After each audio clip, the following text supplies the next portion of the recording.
Every day, men and women across the state of Arizona leave their homes and report to duty to provide safety for their communities. These men and women are some of Arizona's finest. They are police, probation, parole and corrections officers, firefighters, federal agents, and tribal first responders. Our daily activity is we come to work, we sign out a patrol car, and then we patrol the streets in the Maryville district. We answer 911 calls, investigate accidents, and do traffic enforcement.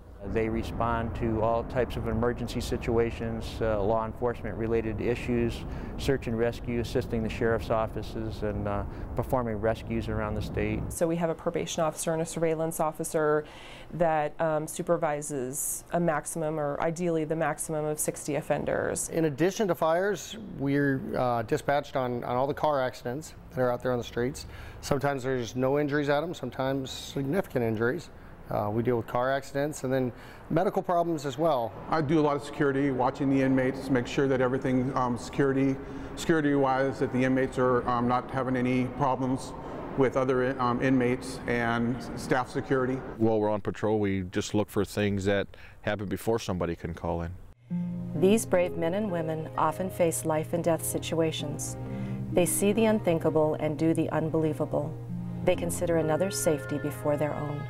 The suspect started shooting, hit my father, hit his partner, Ignacio Conchos, and my dad returned fire, hitting the suspect, and from there, it was on. He actually aimed the vehicle at me and he assaulted me with it. He actually ran me over with a Honda Civic. When we arrived on the scene, there was a woman out front, and she was very panicky. She was yelling that the baby was inside the house still. At that point, there's no time to wait for fire department or anyone else to come. In a small structure like that, I didn't think of the danger of the fire.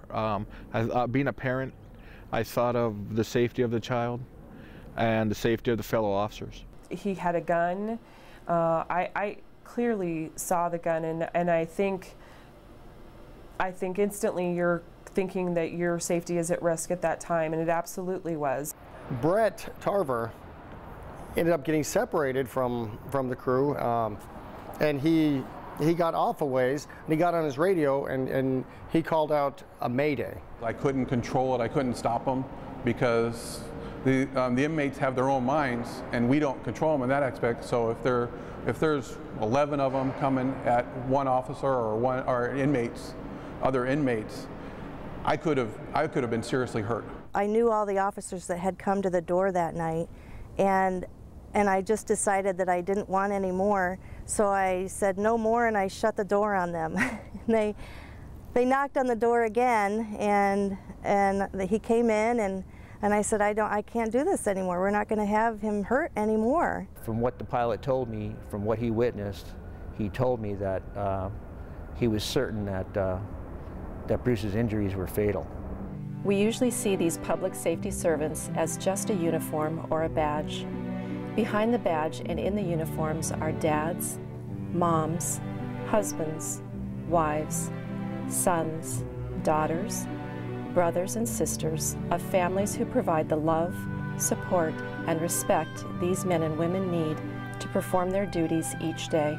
You know that something is really bad when you're in a hospital room and your dad, police officer, and there's police all over the place. But what was going through my mind is I tried to look back and try to talk about things that we used to talk about, or we did talk about as I grew up. I think the most important thing that you can do for your husband, who is an officer, is just to be there. And when they want to talk, which doesn't always seem to happen because they really like to protect their wives from everything that's going on, but just be there and listen. My parents who live out here as well, they know that we're trained well. They know that we'll do our best to make good decisions, whether they're split second or we have some time to think about it. For her experience of almost losing her husband was a pretty emotional event that happened to her. She sees me going off to work and is thinking, is my husband going to come home from work or not? Every day that my husband leaves the house, I never He never leaves the house without me saying that I love him, because I never know if it's the last day. For all of us that are in public safety, you know, tell your spouse and your children and your family members that you love them every day. Kiss them every day, because you don't know. Like I said, it's just that 1 second you can't take back again. It's almost like a sickening feeling, and those worst fears that you feel as being a wife of a police officer, that heightened anxiety that you always have, and those fears just coming true and just getting through it. I didn't really break down too bad that first day because there was just so much going on, but when I went home that night and had to sit down to tell my kids that their dad wasn't coming back, that he was going to be in the hospital, that is when it hits you. And then you go to bed in a bed by yourself. They feel a calling to serve and to protect the citizens of Arizona. They love their professions and are willing to give their all to serve, even their lives. For me, I couldn't do anything else. I can't sit behind a desk. I have to be outside. Need to be talking to people, interacting with people, and it makes you feel good when you can help somebody. I personally still don't feel that we did anything different than another officer would do. I enjoy working in the field with domestic violence. I enjoy working with the victims of domestic violence. There is some satisfaction seeing victims empowered to make changes in their own lives. You can do everything right, and things can go bad, and it will happen very, very quickly. Things can happen, and they do happen, and it just takes that 1 second, that split second, that you can never get back again. And it's basically a split second that is going to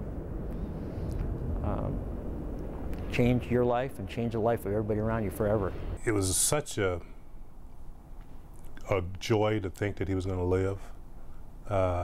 We all gathered every day, and we talked to him, and we showed him all the support that he was getting from the community. And then after that surgery, things just started turning and went the other way.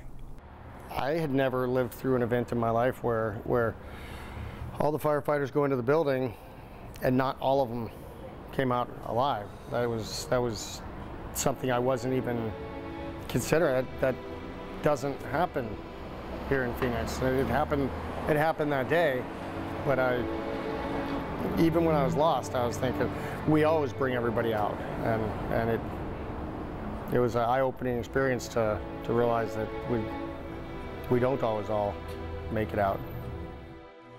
Most return home at the end of their shifts, but some do not.